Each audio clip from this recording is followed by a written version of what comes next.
대학병원 응급실에 가면 전문의 진찰을 받기에 앞서서 먼저 와서 1차 진료를 하는 의사들이 있죠. 전문의가 되기 위해서 병원에서 수련하는 인턴, 레지던트들인데 흔히 전공의라고 합니다.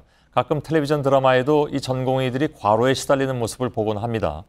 많은 전공의들이 주 100시간 안팎의 경무를 하면서 과로에 시달리고 있어서 환자 안전에까지 영향을 미칠 수 있다는 연구 결과가 나왔습니다. 먼저 박소연 기자의 보도입니다.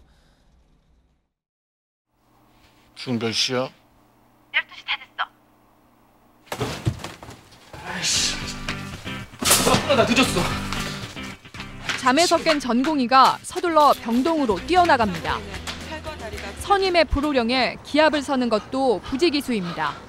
1년차 때 뒤지도록 바쁘다는 거 몰라? 전문의가 되기 위해 병원에서 인턴 1년, 레지던트 3, 4년을 수련하는 의사를 전공의라고 합니다. 드라마에서 쉴 새 없이 병원을 뛰어다니며 고군분투하는 전공의의 모습이 종종 그려지곤 합니다. 이들의 일상을 따라가 봤습니다. 한 대학병원 당직실입니다.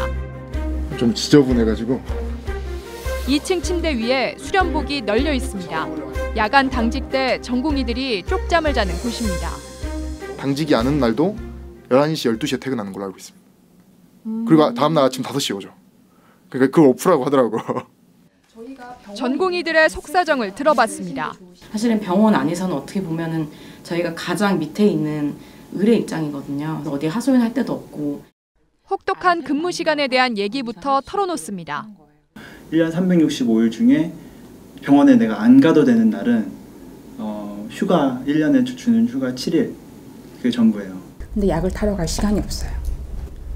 부모님이 갈아입을 옷하고 약을 같이 가지고 오세요.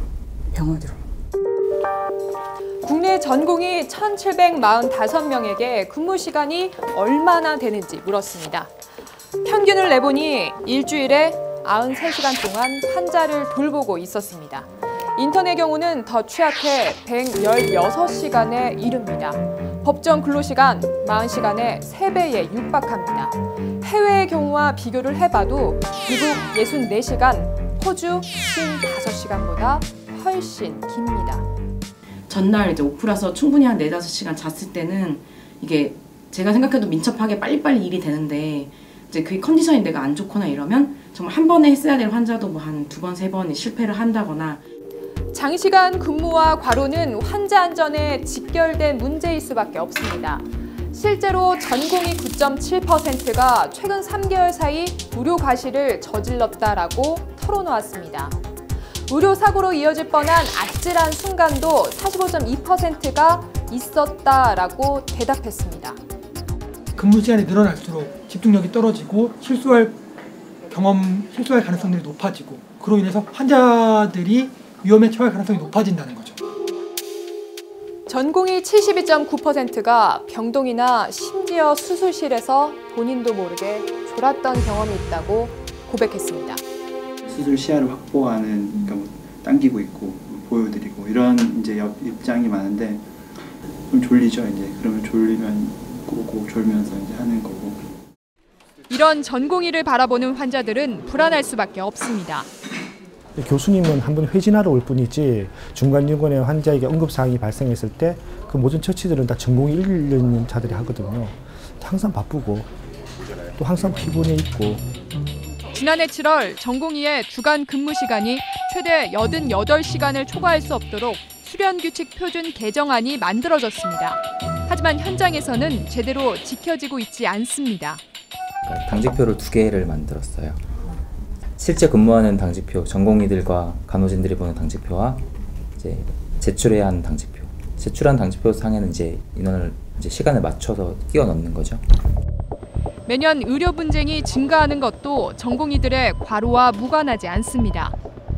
한국의료분쟁조정중재원에 접수되는 의료사고 상담 건수만 하루에 160건, 지난해에만 4만 5천 건이 넘었습니다.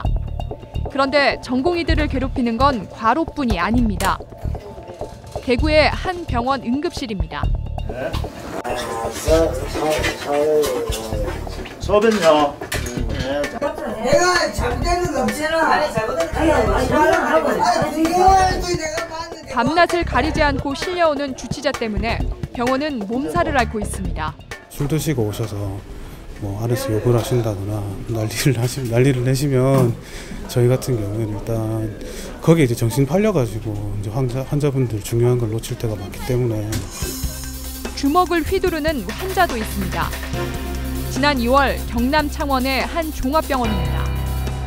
자녀 치료에 불만을 품은 보호자가 전공의의 멱살을 잡습니다.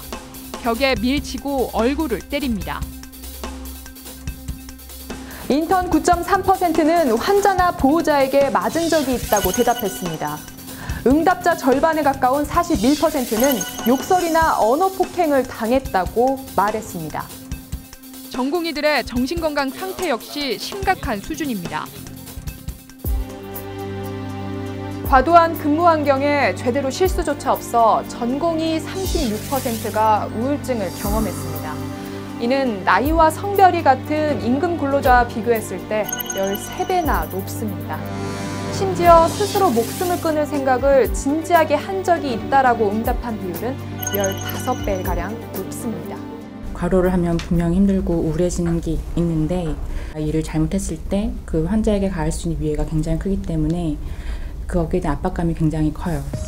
때마침 전공의 처우와 근무 환경 개선 등을 담은 전공의 특별법이 다음 주 국회에 제출될 예정입니다.